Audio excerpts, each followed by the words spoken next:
For most of us, these bizarre, otherworldly shapes are strangely beautiful. But the world's best aging researchers see something entirely different. They see the answer to possibly the most important and complex question of all time. Dr. Sinclair, as I look here, I'm seeing very cute little colored cubes. Well, these little cubes are actually the protein in our bodies that we believe controls the aging process. If he is right, Dr. David Sinclair has found one of the genetic keys that will reset our biological clocks. I think we've passed a turning point in our understanding of the aging process. How did he discover these proteins? This looks like a barcode, but it's really a map of our genome, the blueprint for human life stored in every cell in our bodies. A few of these genes play a key role in the speed at which our cells age. Dr. Sinclair randomly tested tens of thousands of cells, searching for the chemical that would activate those genes. We found them by accident.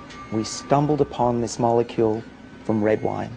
And when I looked on the computer, what is this resveratrol, and found that it was in red wine, I almost fell off my chair. Because, of course, we all have heard that red wine is good for you. Just so happens, I have red wine. To your health. How much of this would I have to drink to really make a difference? Well, our experiments tell us probably about 1,000 bottles a day. So that was not the solution. Dr. Sinclair then went back to the lab and found a way to make resveratrol 1,000 times more potent. So what does it do in the body? Well, what we have discovered is that resveratrol works on a gene which is called SIRT1, and this is a gene that controls the aging process. Resveratrol seeks out that gene and switches it on.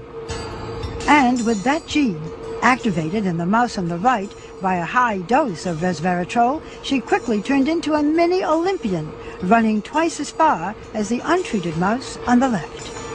And they were eating a high-fat diet, a fatty diet, and they lived just as long as a lean, healthy mouse, which means that they didn't get heart disease, cancer, even osteoporosis, and they lived 30% longer. Can you do this in humans?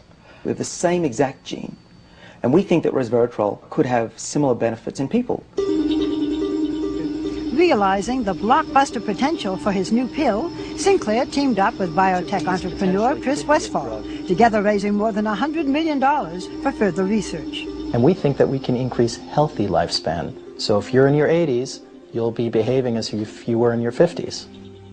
In the first human trial, a form of resveratrol successfully treated type 2 diabetes, one of the major diseases of aging. If everything goes very well, we will seek regulatory approval from the FDA in the next 5 years.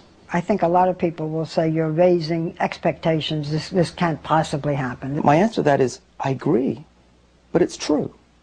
What else can I say? Aging is really a set of diseases, and if we slow them down and cure them, people will live longer, healthier lives. And you're talking especially now about diabetes and Alzheimer's? So the major killers of Western society are exactly the diseases that should be able to be treated with the drugs we're developing. Well, you know what, Doctor?